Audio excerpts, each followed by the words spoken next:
स्वराज्य ज्योती संमेलन, राष्ट्रसेविका समिती, विदर्भ प्रांत व देवगिरी प्रांत यांच्या संयुक्त विद्यमाने स्वराज्य ज्योती संमेलनाचे आयोजन दिनांक 25 जानेवारी 2024 म्हणजेच माँसाहेब जिजाऊ यांची जन्मतिथी पौष पौर्णिमेच्या दिवशी त्यांच्या जन्मस्थानी सिंदखेड राजा येथे करण्यात आले. जिजाऊ तुम्ही नसत्या तर नसती राहिली अंगणात तुळस, जिजाऊ तुम्ही नसत्या तर नसता राहिला मंदिराला कळस, जिजाऊ तुम्ही नसत्या तर नसते झाले शिवराय.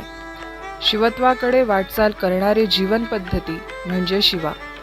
जिजाऊंनी शिवबा घडवले आणि म्हणून हिंदवी स्वराज्य स्थापन होऊ शकले. जिजाऊंचा जन्म पौष पौर्णिमेचा. चंद्र जसा पौर्णिमेच्या दिवशी 16 पूर्ण कलांनी युक्त असतो, तसेच मातृत्वाच्या पूर्ण गुणांनी विकसित जीवन म्हणजे जिजाबाई.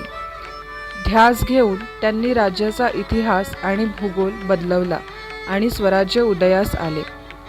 संमेलनाच्या उद्घाटन प्रसंगी वक्ता म्हणून बोलताना राष्ट्रसेविका समितीच्या अखिल भारतीय सहकार्यवाहिका माननीय चित्राताई जोशी म्हणाल्या, राजमाता जिजाबाई प्रमाणे आपण आदर्श माता बनण्याचा संकल्प घेणे हीच जिजाऊंच्या चरणी खरी पुष्पांजली ठरेल. प्रमुख अतिथी म्हणून छत्रपती सेवा प्रतिष्ठानाच्या सौ स्मिताताई काटेकर आपल्या उद्बोधनात विचार व्यक्त करताना म्हणाल्या, अयोध्येत प्रभू श्रीरामांची प्राणप्रतिष्ठा होताना संपूर्ण विश्वात सकारात्मक पावन स्फूर्ती निर्माण झाली. कलयुगातील प्रतिराम म्हणजे छत्रपती शिवाजी महाराज. त्यांना घडविणाऱ्या राजमाता जिजाऊ समस्त नारी शक्तीच्या आदर्श आहेत. उद्घाटन सत्राच्या अंतिम टप्प्यात सौ गौरी अशोक थोरात यांनी साक्षात जिजाऊ ही एकपात्री नाटिका अतिशय सुंदर पद्धतीने सादर केली. आपल्या प्रभावी वाणी आणि उत्स्फूर्त अभिनयाने त्यांनी सर्व सेविकांना मंत्रमुग्ध केले. या प्रसंगी राष्ट्रसेविका समितीच्या दिनदर्शिकेचे आणि सद्गुरुदास महाराज म्हणजेच श्री विजयराव देशमुख यांच्या शककर्ते शिवराय या पुस्तकाच्या 6व्या आवृत्तीचे विमोचन करण्यात आले. मातृतीर्थ सिंदखेड राजा येथील राजे लखोजीराव जाधव यांच्या राजवाड्यातील जिजाऊ जन्मस्थळापासून दुपारी राष्ट्रसेविका समितीच्या पथसंचलनाला सुरुवात झाली. या संमेलनास विदर्भ व देवगिरी प्रांतामधून 1200हून अधिक सेविका सहभागी झाल्या होत्या. पथसंचलनात एकूण 11 घोषगण होते, ज्यामध्ये 212 घोषवादक सहभागी होते. मातृतीर्थ नगरीमधून पथसंचलन करत या पथसंचलनाची सांगता जिजामाता महाविद्यालय सिंदखेड राजा येथे आयोजित कार्यक्रमात झाली.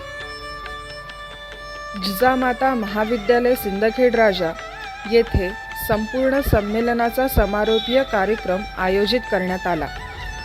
छोट्या शिवबातून छत्रपती शिवाजी महाराज घडवणारी जिजाऊ माता यांनी मातृत्वाचा आदर्श समाजासमोर ठेवला आहे.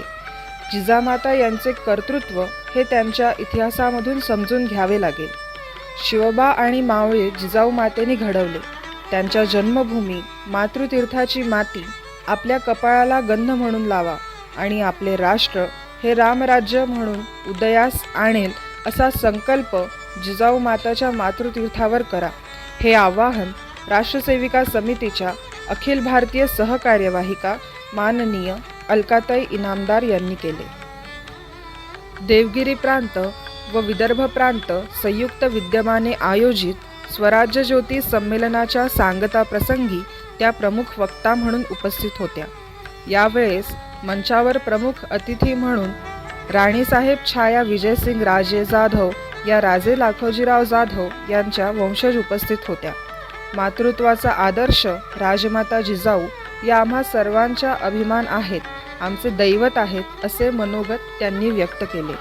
यावेळी व्यासपीठावर क्षेत्र कार्यवाहिका माननीय सुनंदाताई जोशी, विदर्भ प्रांत कार्यवाहिका माननीय रोहिणीताई आठवले, देवगिरी प्रांत कार्यवाहिका माननीय रत्नाताई हसेगावकर आदींची प्रमुख उपस्थिती होती. समितीच्या सेविकांनी मनोवेधक प्रात्यक्षिके सादर केली व भगव्या ध्वजाला वंदन करण्यात आले. अशा पद्धतीने समारोपीय कार्यक्रम आयोजित करण्यात आला. इथे म्लेंछ सत्ता धुमाकूळ घाली, कुणी नाही त्राता प्रजा त्रस्त झाली. जिने भारताला दिला थोर राजा, जिजामाऊलीला नमस्कार माझा, जिजामाऊलीला नमस्कार माझा.